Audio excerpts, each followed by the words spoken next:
丈夫出轨的照片被小保姆当成宝贝献给了我。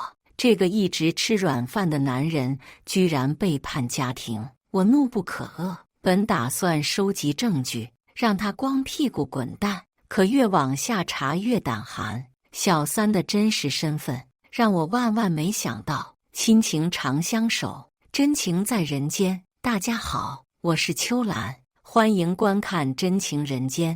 当家里的保姆小玲把丈夫出轨的消息悄悄告诉我时，我的震惊程度不亚于看见三条腿的蛤蟆。欣姐，就是这个女人，我不止一次看到文大哥和她勾勾搭搭，俩人就在咱们社区里幽会，脸都不要了。小玲拿出一张照片，照片上是一对男女的背影，男的看穿着的确是我丈夫周文，而女的看不清脸，无从分辨。这下有图有真相，我被气炸了。姐，建议你有时候多翻翻卧室垃圾桶。小玲随后补充一句道：女的居然就在咱们社区，真是有意思，兔子还不吃窝边草呢。我跟小玲抱怨着，怒火使我险些失去理智。姐，文大哥有了外遇，你要怎么办呢？会离婚吗？俩孩子给谁养？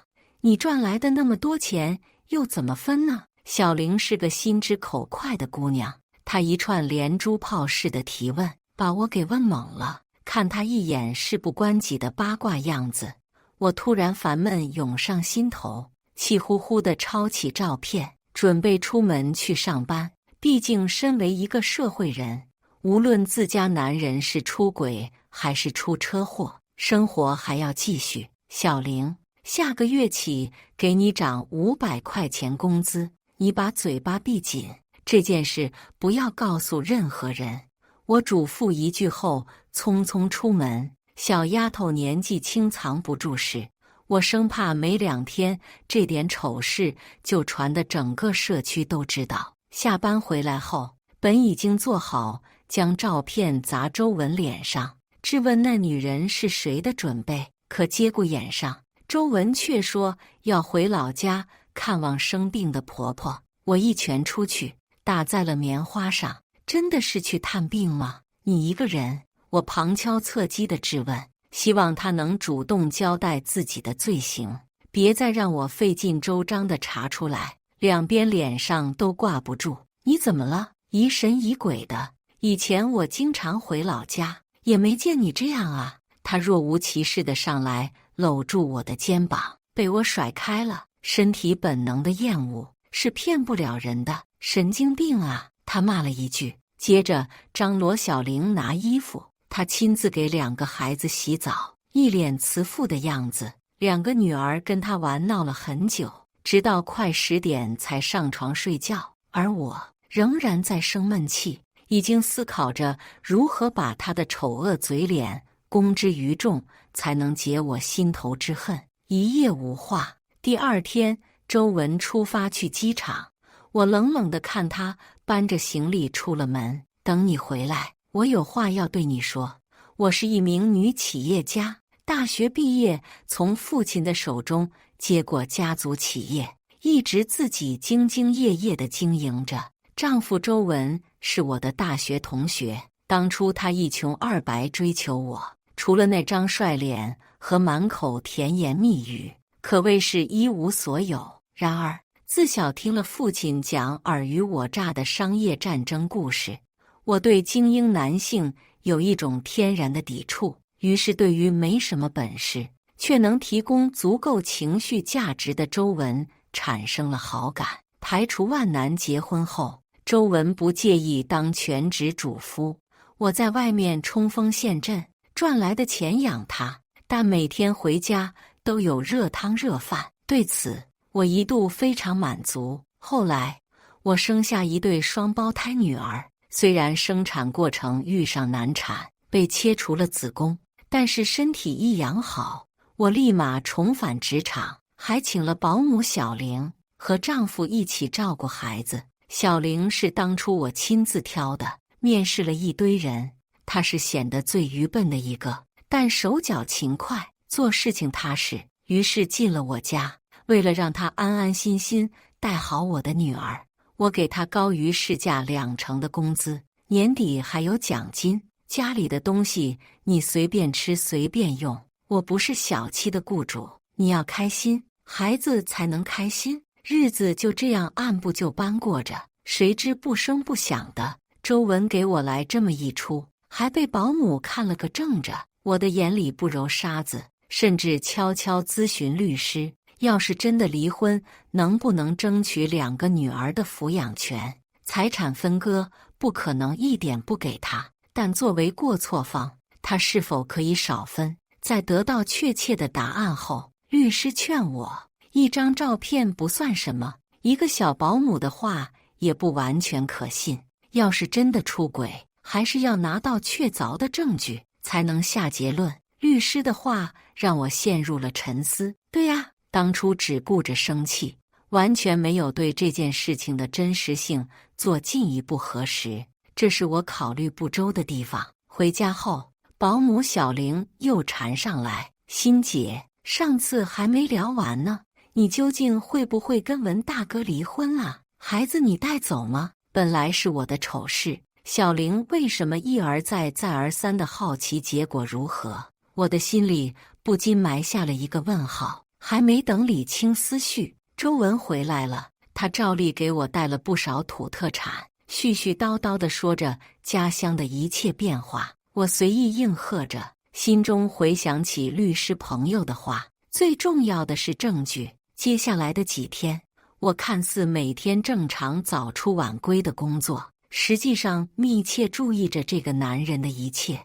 无奈周文警惕性很强，手机密码一换再换，我根本就找不到破绽。无奈，我只好从别的地方想办法。我开始养成白天抽空回家一趟的习惯，趁着周文外出购物的机会，翻箱倒柜寻找蛛丝马迹。第一天，就让我在周文的衣柜最深处翻到一个包裹，里面是一条精美的施华洛世奇项链。最近没有纪念日，也不是我生日，他买这个干什么呢？第2天、第3天，直到第5天都没有任何收获。转眼周五，我午饭后试探性地给周文打电话，他说正在逛超市，听说我要回家拿档，他支支吾吾半天，一会儿说帮我送过去，一会儿又说叫个跑腿。显然，他非常不希望我现在回家。那么家里究竟隐藏着什么秘密呢？事不宜迟，我抛下即将要开始的会议，以最快的速度往家赶。进了家门，周文果然不在，如他所说，此刻他和保姆正带着孩子从超市赶回来。我没费什么力气，就在卧室的垃圾桶里找到了那枚周文心惊胆战的定时炸弹，一个正安静躺在纸篓里的使用过的安全套。虽然已经早有心理准备，但确凿证据真正到来的那一刻，我还是浑身颤抖。周文与我结婚3年，我自认没有任何对不起他的地方，可他就是这样反馈我的。我瘫坐在沙发上，眼睁睁看着周文满头大汗地打开了房门冲进来。老婆，档找到了吗？他示意保姆带着2个女儿回房间，讪笑着往屋里走去。你在找这个，是吗？我将纸篓递到他面前，1秒钟，他的慌乱写在脸上。我不知道你在说什么，垃圾我忘了倒掉吗？他还抱着最后一丝侥幸心理，顾左右而言他。我直接将里面的安全套倒在地上，铁证面前，他再也无从抵赖。他是谁？你为什么背叛我？我言简意赅地开启了审讯模式，可周文还想做最后的挣扎。老婆，我没有，不是你想象的那样。兴许是我们哪次用了，我乱扔，或者是小玲有了男朋友。我本来想好说好散，给彼此留点面子，可周文居然端起屎盆子就往别人身上扣，瞬间我怒火中烧。你当我是傻子吗？我一耳光甩在周文脸上，动静有些大，躲在房间的保姆小玲闻讯赶来，护住了周文。欣姐，有话好好说，咱别动手啊！她的异常举动令我深感意外，毕竟在这个家里，从来都是我发给她工资，一直觉得她应该搞得清状况。你是什么意思？话没说完，小玲脖子上戴着的项链让我瞬间噤了声。没错，那条我偶然间发现的周文藏起来的项链，此刻居然戴在小玲的脖子上。我跌坐在沙发上，再说不出一个字。孩子受了惊吓在哇哇哭，我的脑子在嗡嗡作响，眼前的事物扭曲成一团。我需要静一静，将这件事情好好的捋一捋。回想之前他对我的种种怪异举动，越想越觉得疑窦丛生。这个不显山不漏水的小保姆主动举报男主人出轨，甚至拍了照片献宝，究竟是欲盖弥彰，还是另有所图？我没有选择激进，理智告诉我，要查清楚并不难，只是需要时间。二话没说，我收拾了简单的行李，准备回娘家住几天，冷静一下。周文没有追出来，是害怕事情暴露，还是没想好对策，不得而知。接下来的一周，我们彼此没有联系，然而看似平静的海面却暗流汹涌。我们都在平静地等待，要么对方一招致命，要么睁只眼闭只眼，就当没事发生。一周之后，我平静地回到家，这次挺好，全家都在。我让小玲把2个孩子哄睡，一起坐在沙发上，拿出了一叠钱。小玲，你在我家工作2年，工资从4500涨到6500，这个收入在咱们这个社区是什么水平？一张口我就把他问懵了。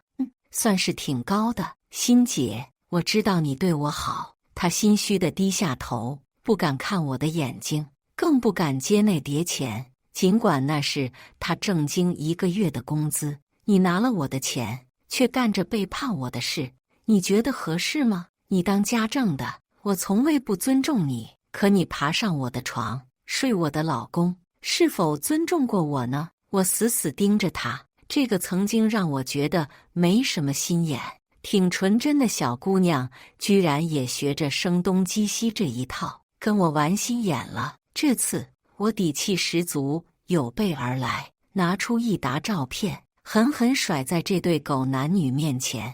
那都是监控的截图，场景只有一个，那就是电梯里。我家住在26楼，他们俩每天上上下下几趟，在电梯上留下许多影像。男主人和小保姆居然旁若无人，甚至当着我2个女儿的面拥抱和亲吻。